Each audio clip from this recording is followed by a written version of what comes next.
नमस्कार,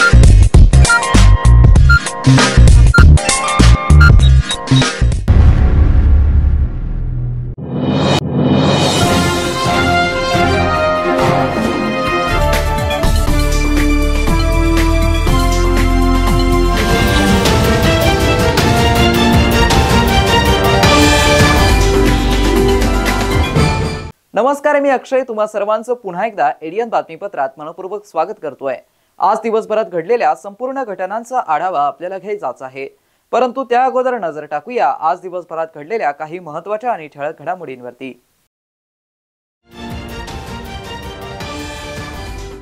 छत्रपती संभाजीनगर शहराचा पाण्याचा प्रश्न पेटलाय। शहराला लवकरच मुबलक पाणी पुरवठा होणार, मंत्री अतुल सावे यांचा पत्रकार परिषदेत दावा।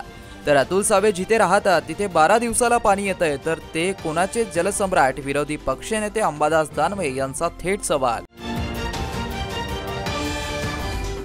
तर बजाज नगरात उद्योजकाच्या घरावरती केअरटेकरला गन लावून धाडसी दरोडा। बजाज नगरातील घटनेमुळे व्यावसायिकांसह नागरिकांत दहशतीचं वातावरण। आता बघूया सविस्तर बातम्या। छत्रपती संभाजीनगर शहराचा पाण्याचा प्रश्न पेटला असून शिवसेना उद्धव ठाकरे गट नंतर आता काँग्रेस पक्षाच्या वतीने पाण्याच्या प्रश्नाला घेऊन महानगरपालिकेवरती आंदोलन करण्यात आलंय। यावेळी शहर अध्यक्ष शेख युसुफ यांनी माध्यमांशी बोलताना त्यांच्या मागण्या मांडल्या आहेत।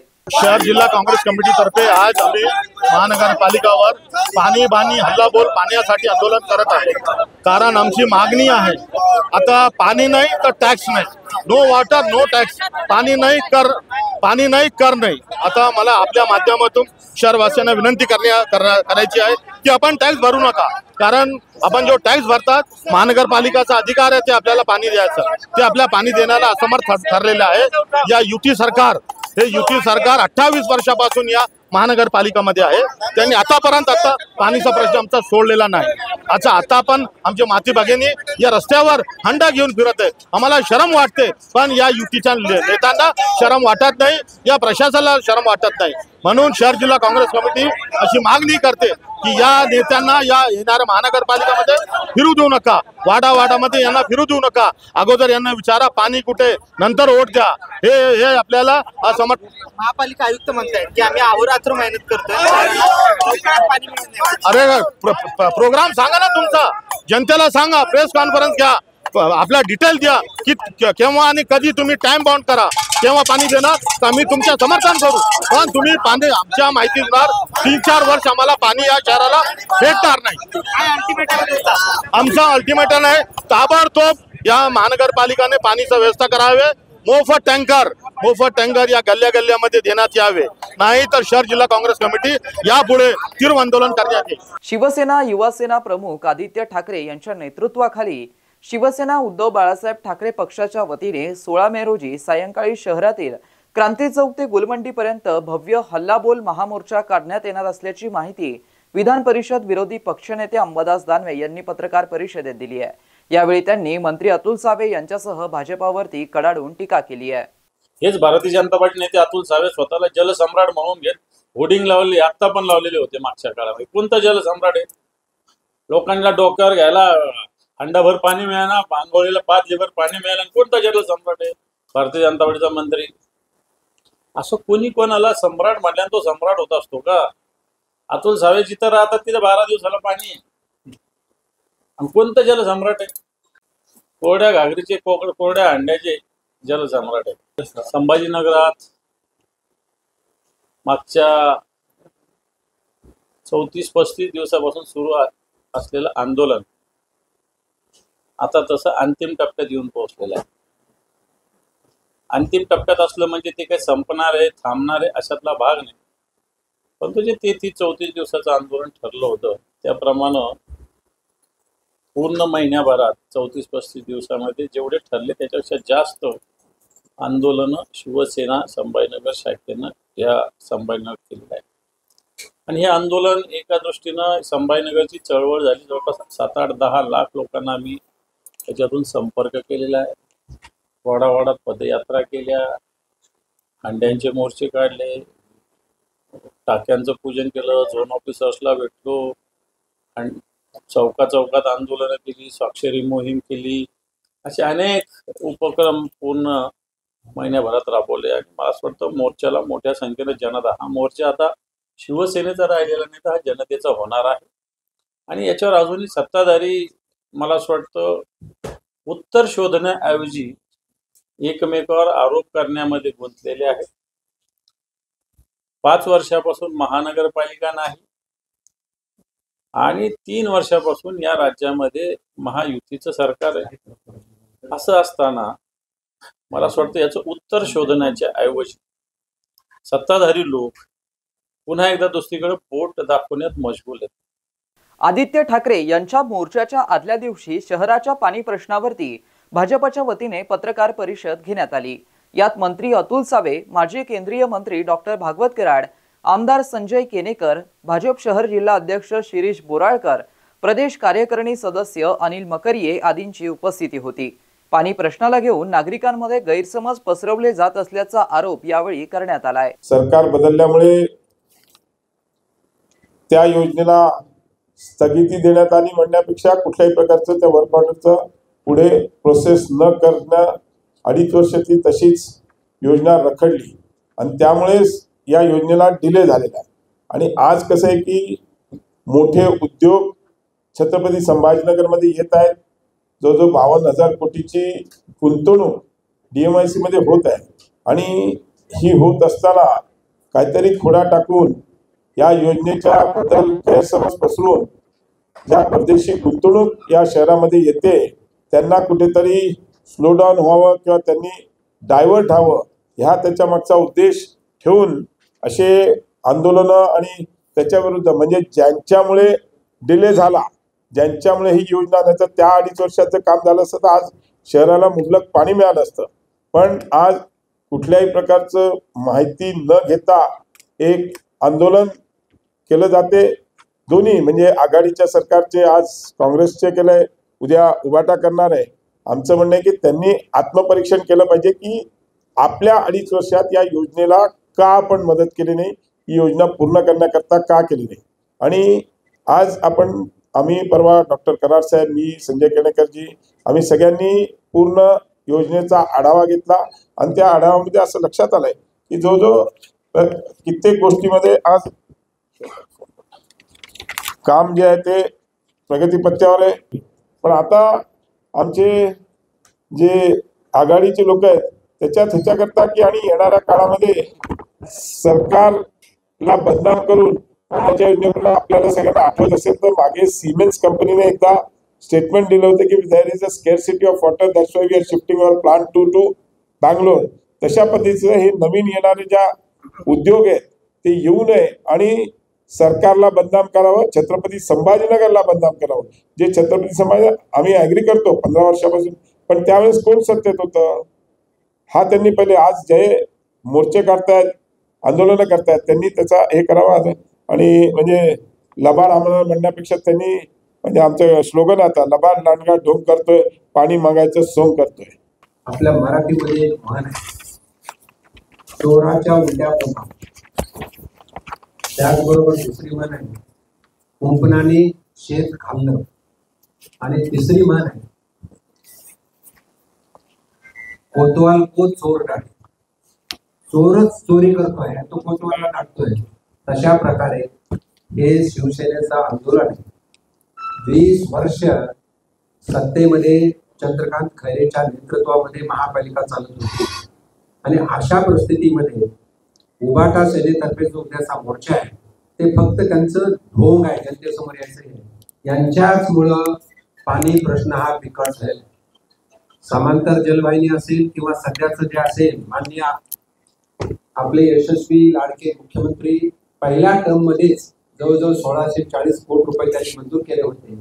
माननीय अतुलजी त्यावेळेस राज्यमंत्री झाले होते. 55 दिवसात या दोघांच्या प्रयत्नामुळे ती मंजूर झाल्यानंतर निविदा निघाली. मी सगळं निविदाचं सगळं आणलेलं आहे. तर ही निविदा निघाली तर 2 वर्ष ते निविदा फायनल करायला त्यांना लागते. 2 वर्ष, आम्ही 6 महिने समजू शकतो. 2 वर्ष निविदा फायनल करायला लागल्या. जे पाईपलाईनचं जे हे होतं किंमत वाढली, 9.9% दिलं आणि त्यामध्ये त्यांनी एस्केलेशन क्लॉज नव्हता, तो सुद्धा वाढून द्यावा लागला. ह्या 2 वर्ष महाविकास आघाडीचं सरकार होतं. उद्धवजी ठाकरे मुख्यमंत्री होते त्यांच्या काळामध्ये डिले झाला म्हणून याचा बट्ट्याबोळ झालेला आहे. मांडणी त्यांनी केली आहे. मी एवढंच म्हणेल की आघाडी सरकार म्हणजे उद्धव ठाकरेंच्या ह्या गलथान कारभारामुळे खऱ्या अर्थाने ही योजना फसवी ठरती अशा प्रकारचं वातावरण जनतेसमोर निर्माण झालेलं आहे. म्हणून माननीय देवेंद्रजी फडणवीस साहेबांच्या नेतृत्वाखाली ही योजना अत्यंत गतीने आणि परवाही आपण आपल्याच प्रेसमधनं तुम्ही न्यूज दिली होती. आम्ही पण परवा एका कार्यक्रमाला माननीय मुख्यमंत्री आले होते. त्यांना पण आम्ही सगळ्यांनी त्यांना निवेदन दिलं होतं की साहेब पाण्याचा प्रश्न हा जरी आपण प्रगतीपथावर असला तरी लोकांच्या मनामध्ये चलबिचल आहे की बाबा हे का लांबतंय, दरवेळेस वेगवेगळे डेट्स का मिळत आहेत, त्याचं खरं कारण आपण शोधलं पाहिजे. त्यामुळे त्यांनी एक झूम मिटिंग घेऊन सगळ्या अधिकाऱ्यांची, सगळ्या कॉन्ट्रॅक्टर्सची, वेगवेगळ्या एजन्सीची त्यांनी मिटिंग घेऊन त्याला गती देण्याचं काम त्यांनी केलेलं आहे. म्हणून हे जे आता सन्माननीय उद्धव ठाकरे सेनेच्या पक्षाने जे आता उद्या मोर्चा काढण्याचं ठरवलेलं आहे, खरं आदित्य ठाकरे यांना मी विचारू इच्छितो की आपण मंत्री असताना, आपण सरकारमध्ये असताना या योजनेसाठी आपण काय योगदान दिलंय याचं एकदा आपण तपासून पाहण्याची गरज आहे. पालकमंत्री संजय शिरसाट यांनी जिल्हाधिकारी कार्यालयामध्ये पालकमंत्र्यांची एक कार्यालय द्यावं अशी मागणी केली असून या मागणीनंतर विरोधी पक्षनेते अंबादास दानवे यांनी विरोध दर्शवलाय. पालकमंत्री यांची हौस आहे तर जागा घेऊन इतर ठिकाणी नवीन कार्यालय सुरू करावं, त्यामध्ये पाहिजे तेवढे कर्मचारी ठेवा. जिल्हाधिकारी कार्यालयामध्ये कार्यालय झाले तर आमचा याला विरोध राहील असंही ते म्हणाले. या पार्श्वभूमीवरती भाजप नेते राधाकृष्ण विखे पाटील यांनी देखील शहरात आले असता भाष्य केलंय. पालकमंत्र्यांचे कार्यालय जिल्हाधिकारी कार्यालयात उघडता येत नाही. पालकमंत्र्यांना फार हौस आहे तर त्यांनी त्यांचे कार्यालय जागा घ्यावी, तिथं करावी, तिथं जेवढा पाहिजे तेवढा स्टाफ ठेवा. सरकारचा कोणताही अशा पद्धतीनं कलेक्टर ऑफिस हे कलेक्टरांचं असतं. तसं पाहायला गेलं तर मग पालकमंत्र्याचा प्रोटोकॉल कलेक्टरांपेक्षा मोठा असतो आणि मग कलेक्टरांना जनतेचे कामं करण्याच्या ऐवजी फक्त पालकमंत्र्यांना च्या मागे पुढे फिरावं लागेल. आणि म्हणून मी कलेक्टरांना स्पष्ट शब्दात सांगेल आपल्या माध्यमातून, कलेक्टर ऑफिसमध्ये जर पालकमंत्र्यांचं ऑफिस झालं तर त्याला विरोध आम्ही करू. नाही, पालकमंत्री कार्यालय सुरू करण्यामध्ये काहीच चुकीचं नाहीये. कारण पालकमंत्री ही एक व्यवस्था त्या जिल्ह्याच्या समन्वयकर्ता निर्माण केलेली आहे. त्यामुळे त्यांनी जिल्हाधिकारी कार्यालयात त्या ठिकाणी संपर्क कार्यालय सुरू करणं हे पालकमंत्री म्हणून सुरू करण्यात आलेले आहे. म्हणजे पक्षाचे कार्यकर्ते म्हणून नाही सुरू केले. नाही, पालकमंत्री कार्यालय त्यांनी सुरू हरकत नाही, एखाद्या दुसऱ्या ठिकाणी करायला लागते. त्यामुळं ते जिल्हाधिकारी कार्यालयात सुरू करणं ते प्रशासनावर येणार होता, येणाऱ्या त्या ठिकाणी लोकांची गर्दी एक थोडं आहे, मुद्दा आहे. पण आता मी सुद्धा नगरला जे पालकमंत्री कार्यालय सुरू केलं त्यामुळे जुना जिल्हाधिकारी कार्यालय होतं, नवीन कार्यालय जिल्हाधिकारी झालं. जुना जिल्हाधिकारी कार्यालयामध्ये माझं कार्यालय सुरू झालं. त्यामुळे पण तुझ्या प्रशासनाचा काही तुझा फारसा संबंधित नाही. शहरवासियांना एक सुवर्ण संधी. तुम्ही एखादा व्यवसाय करताय का? मग एडीएन वरती जाहिरात करा आणि मिळवा व्यवसायात मोठा फायदा. तर वाट कसली बघत आहात? आताच खाली दिसत असलेल्या नंबरवरती संपर्क साधा. आपल्याला अजूनही काही बातम्यांचा आढावा घ्यायचा आहे, परंतु इथे वेळ झाली आहे एका छोट्याशा ब्रेकची. कुठे जाऊ नका, पाहत रहा एडीएन न्यूज.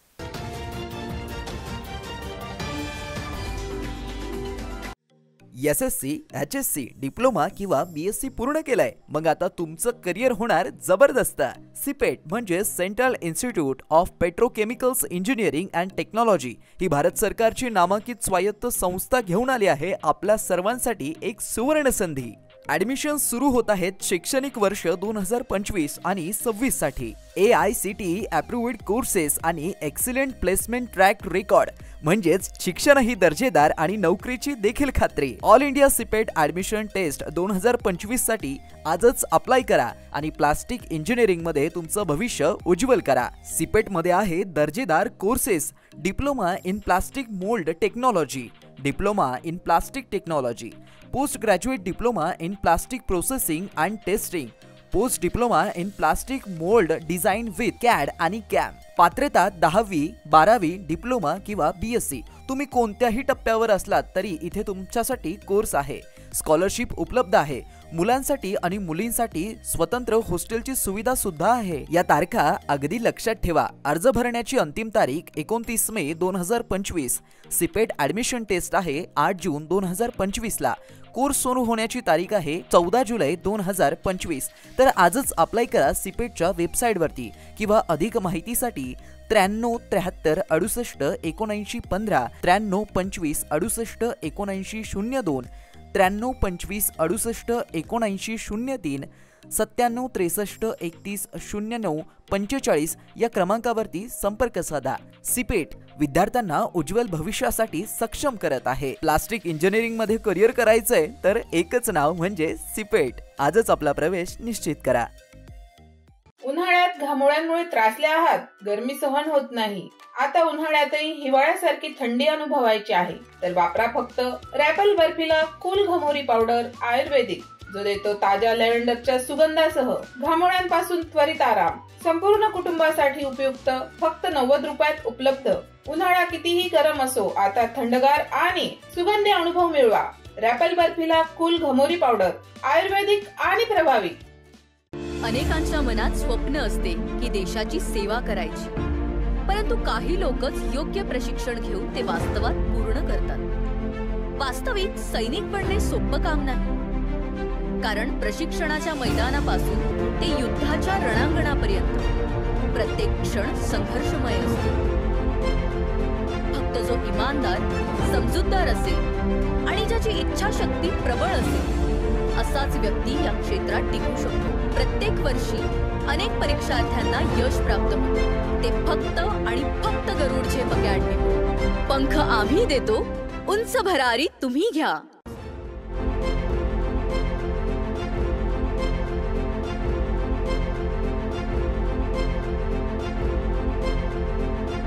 शिक्षण असो किंवा नोकरी, कुठल्याही कामानिमित्त छत्रपती संभाजीनगर येथे येत असाल तर तुमच्या घरगुती जेवणाची चिंता आता मिटली।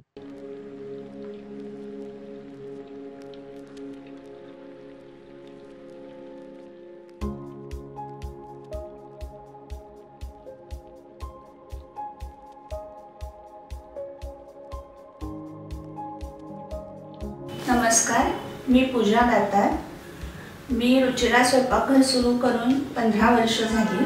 सुरुवातीला रुचिरा स्वयंपाकघर सुरू करताना माझी आवड म्हणून सुरू केलं, पण त्याचं व्यवसायात हळूहळू रूपांतर झालं। रुचिरा स्वयंपाकघर हे स्वतःच्या जागेत 2009 पासून संभाजीनगर खडकेश्वर येथे सुरू आहे। तेथून मला अनेक साऱ्या ऑर्डर्स मिळत गेल्या। एका मोठ्या शाळेचं मला कॉन्ट्रॅक्ट मिळालं होतं। मी रोज 2200 लोकांना जेवण देत होते 5.5 वर्ष। नंतर मी पूर्ण कॉन्सन्ट्रेशन रुचिरा स्वयंपाकघर खडकेश्वर येथे केलं। तेथील फीडबॅक म्हणाल तर सगळी मेडिकलची मुलं जे घरापासून दूर राहतात त्या लोकांना आपल्या घरासारखं जेवण रुचिरामध्ये मिळतं असं प्रत्येकजण आनंदाने सांगत असतो मला। आणि मी तर म्हणते की तुम्ही ते पे करून जेवता, पण ते म्हणतात की नाही, पे हा भाग वेगळा आहे, पण आमच्या शुभेच्छा आणि सदिच्छा जास्त महत्त्वाच्या आहेत। तसंच रुचिरा स्वयंपाकघरात आपण आपल्या घरच्यासारखं अन्नधान्य निवडून, भाज्या निवडून, अतिशय स्वच्छता राखून स्वयंपाक करतो। स्वयंपाकात घरगुती मसाले 80% वापरले जातात। माझा कटाक्ष क्वालिटी मेंटेन करण्यावर असतो, त्यामुळे मी किराणा जास्तीत जास्त चांगल्या क्वालिटीचा आणते। तसंच भाजीपाला जाधव मंडईत आणते, त्यामुळे ताजा स्वच्छ भाजीपाला मिळतो। त्यामुळे आपल्या स्वयंपाकाची चवही उत्तम राखता येते आणि आरोग्यपूर्ण स्वयंपाक होतो।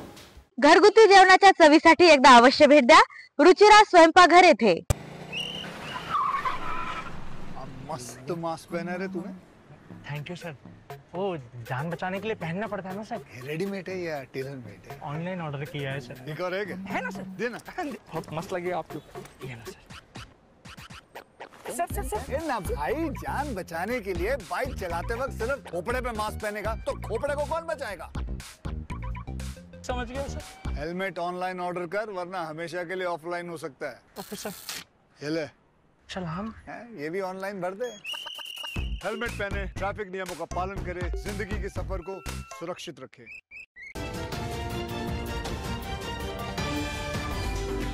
ब्रेक नंतर पुन्हा एकदा स्वागत। आपण बघत आहात एडीएन बातमीपत्र। शरद पवार यांनी राष्ट्रवादीचे दोन्ही गट पुन्हा एकत्र येण्याबाबत सकारात्मक संकेत दिले आहेत। त्यांनी म्हटलंय की दोन्हीही राष्ट्रवादी काँग्रेस गट एकत्र आले तर त्यात आश्चर्य वाटण्यासारखं काहीही नाहीये. मात्र अंतिम निर्णय सुप्रिया सुळे यांचाच असेल. त्यांच्या या वक्तव्यानंतर राजकीय चर्चांना नवीन दिशा मिळाली आहे. या पार्श्वभूमीवरती भाजप नेते राधाकृष्ण विखे पाटील यांनी देखील शहरात आले असता भाष्य केलं आहे. राष्ट्रवादी एकत्र येणं नाही येणं तो त्यांचा दोन्ही पक्षाच्या अंतर्गत प्रश्न आहे. शेवटी दोन्ही नेत्यांनी तो ठरवायचा. त्यामुळे कोणी एकत्र येण्यानं शेवटी जी काही राजकीय सध्याच्या प्रक्रियेमध्ये जी वाटचाल सुरू आहे त्याच्यावर काय परिणाम होईल असं काही नाही. पण शरद पवार सोबत नाही तो काही तो अधिक त्याच्या संदर्भात माझा नाहीये. त्यांनी येणारा बळ मिळेल नाही मिळेल. शेवटी लोकसभेच्या निवडणुकीमध्ये अपघाताने मिळालेलं यश होतं त्यांना. त्यातून महाराष्ट्रात एक मोठी लाट तयार होईल. त्यांनी सगळे राजकीय आराखडे त्याच्यात तयार केले.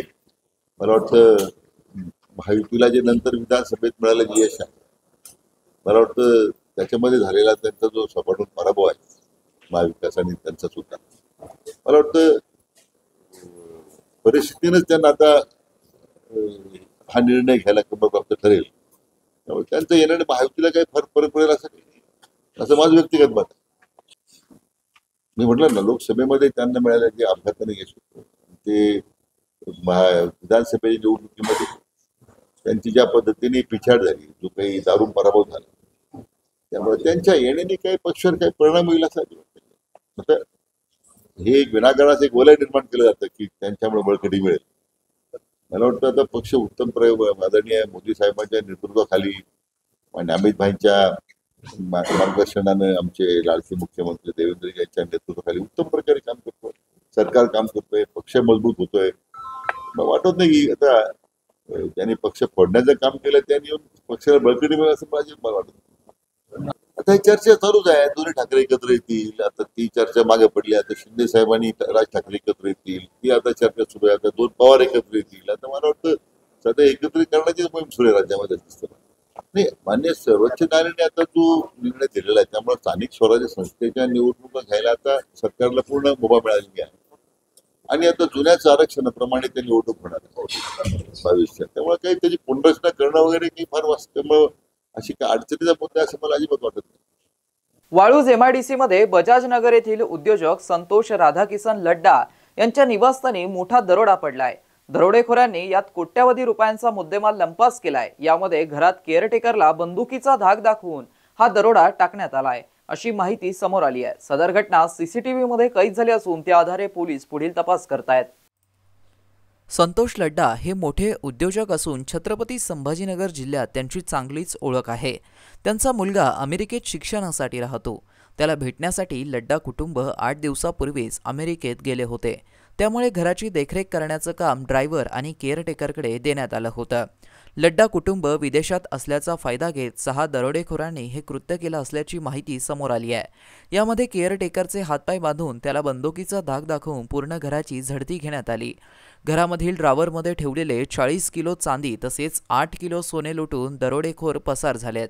त्यामध्ये मौल्यवान दागिने आणि चांदी दरोडेखोरांनी लंपास केली आहे. या घटनेमुळे परिसरातील उद्योजकांसह नागरिकांमध्ये भीतीचं आणि दहशतीचं वातावरण पसरलं आहे. या घटनेची माहिती मिळताच पोलिसांचं पथक घटनास्थळी दाखल झालं आहे. यामध्ये डॉग स्क्वॉड आणि फिंगरप्रिंट तज्ज्ञांचा देखील समावेश आहे. सदरील परिसरातील CCTV फुटेज पोलिसांनी ताब्यात घेतले. या सर्वांच्या आधारे आरोपींचा माग काढण्याचं काम पोलिसांच्या वतीने सध्या सुरू आहे. सदर प्रकरणी गुन्हा दाखल करण्यात आला असून दरोडेखोरांचा शोध सुरू आहे. सदर घटना CCTV मध्ये कैद झाली असून त्या आधारे पोलीस या घटनेचा पुढील तपास करत आहेत.